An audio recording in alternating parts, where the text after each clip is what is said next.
Bueno, muy bien, Marcelo, como hacemos siempre, los 25 de mayo, recordamos que en realidad la Revolución de Mayo fue básicamente una revolución por la libertad política y por, sobre todo, la libertad económica, una de las primeras medidas que tomaron los patriotas de Mayo justamente en la primera junta fue levantar el cepo cambiario y levantar, por supuesto, todas las restricciones que en ese momento el Reino de España, que venía a representar el estatismo económico, el intervencionismo, obviamente el cuento del rol del Estado para proteger a los más humildes, en ese momento, bueno, por supuesto, los que estaban en la Argentina se hartaron de todo eso y así empezó una historia interesante, obviamente, en este país, donde las cuestiones se siguen discutiendo, Marcelo, como hace 211 años. Claro. En ese marco hay que decir que, fíjate vos, ¿no? 3 días de frío hemos tenido, todavía no llegó el invierno y ya la Argentina se quedó sin gas. Esto había sido anticipado claramente por los especialistas a lo largo de estos últimos 2 años en que estuvieron congeladas las tarifas.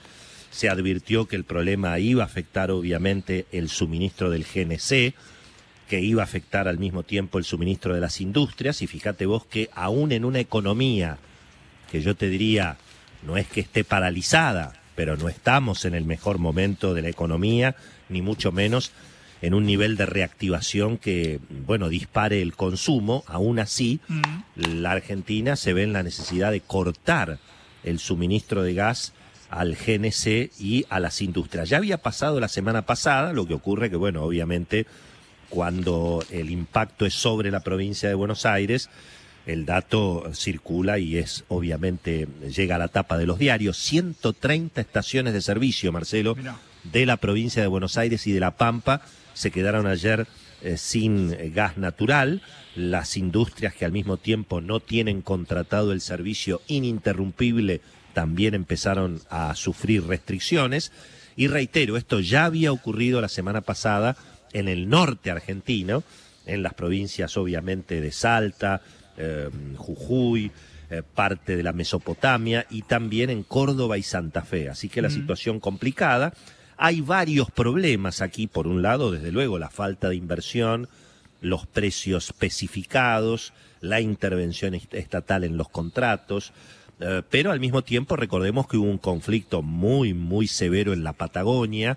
Estuvo paralizada la actividad en Vaca Muerta prácticamente durante un mes y eso obviamente afectó la producción de gas. Y al mismo tiempo ahora tenemos un conflicto marítimo, bueno, fluvial, porque recordemos que la Argentina, para mantener sobre todo el gas en los domicilios, tiene que importar el suministro a través de los famosos barquitos. Habíamos anticipado, recuerdo en su momento me lo había anticipado el especialista Fernando Meiter, que este año íbamos a tener por lo menos la necesidad de importar 3 barcos, pero resulta que ahora hay problema sindical con precisamente el gremio portuario y por lo tanto está demorado el ingreso de los barcos regasificadores. Así que atención, Marcelo, porque venimos con un problema que seguramente va a ir creciendo y hay que recordar que todo esto se da después del severo conflicto en el cual el ministro Martín Guzmán tuvo que allanarse a la política tarifaria justamente que viene dictada desde el Instituto Patria, el conflicto de Martín Guzmán con los Federicos, con Federico Basualdo, el hombre que maneja obviamente la cuestión eléctrica, y Federico Bernal, en este caso, con el gas. Así que atención con ese capítulo, Marcelo. También un dato importante, mañana 26 de mayo, después del feriado. Se congeló Willy. Se nos congeló Willy, mira qué pena. Estatal. Ahí está. Así Ahí es. tuviste un segundo de congelamiento. Eso Perdón. Claro, Ahí eso estoy. pasa con las personas, no pasa con las máquinas, Claro. ¿no? O sea, Fantini sí, exacto. habla igual, digamos, no necesita energía, ni hay que enchufarlo, nada. Se anda solo. No, Claro. aquí. Mirá. Lo que pasa es que yo, 220 acá es 110, Marcelo. Entonces Claro, puede ser que haya habido algún tipo de dificultad. Bueno, dale. Bueno, te decía que entre mañana y el 1 de junio, entonces, ya se estableció la fecha para que las empresas, también los autónomos lo pueden Mirá. hacer, los monotributistas, se inscriban para recibir la asistencia estatal por la pandemia, que ha sido reducida en forma importante. Básicamente, entre 18.000 y 22.000 pesos sería el monto máximo que pagaría el Estado por cada trabajador, siempre y cuando estén en el sector de la salud o en sectores críticos. También los monotributistas y los autónomos van a poder aplicar, pero bueno, tienen que demostrar que la facturación cayó sensiblemente respecto del año 2019, donde todavía no había pandemia, con lo cual la mayoría de los monotributistas y de los autónomos creo que no van a estar en condiciones de recibir esa asistencia. Recordemos, Marcelo, que el gobierno anunció un paquete de unos 500.000 millones de pesos, que es 6 veces menos, haciéndolo en términos reales, de la plata que hubo que poner el año pasado.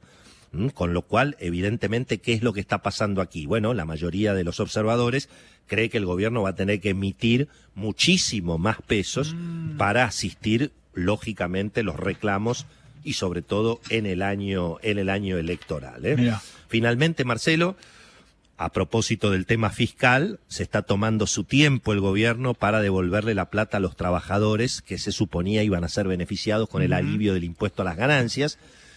Ahora la AFIP tiene que reglamentar cómo lo va a devolver. Y bueno, recién escuchábamos en el servicio informativo que lo que se iba a cobrar eventualmente con los salarios de mayo, ahora se va a cobrar a partir de julio y en cómodas cuotas, ¿no? El gobierno, en ese caso, debería por lo menos pagarle la tasa de interés a los contribuyentes, la misma que le cobra a los que se atrasan con las inversiones. Y finalmente, Marcelo, en el mercado de la carne, bueno, la pregunta ahora es ¿hasta dónde va a ir el gobierno en la batalla contra el sector agropecuario y sobre todo contra los productores de carne? Hay allí una versión alrededor de la cuestión de que pueden intervenir eventualmente el mercado de Liniers. Hay una nota de Matías Bonelli muy buena hoy en El Cronista sobre ese tema.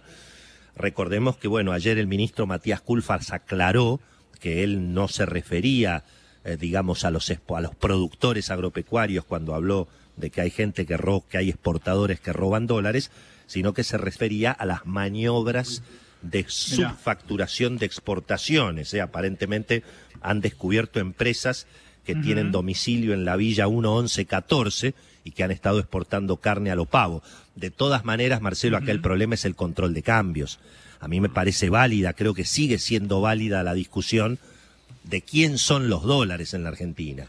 ¿Los dólares son de los exportadores o son del gobierno que les obliga a malvender los dólares justamente en el mercado oficial de cambios? Y entonces ahí se producen obviamente las maniobras para tratar de zafar de, una situación en la cual a mí me parece que el que roba no es el productor, el que roba es el Estado con el control de cambios y obviamente con las retenciones. Pero el tema viene bravo y repito, Marcelo, está la versión de una intervención del gobierno al mercado de Liniers. Veremos qué pasa. Gracias, Willy.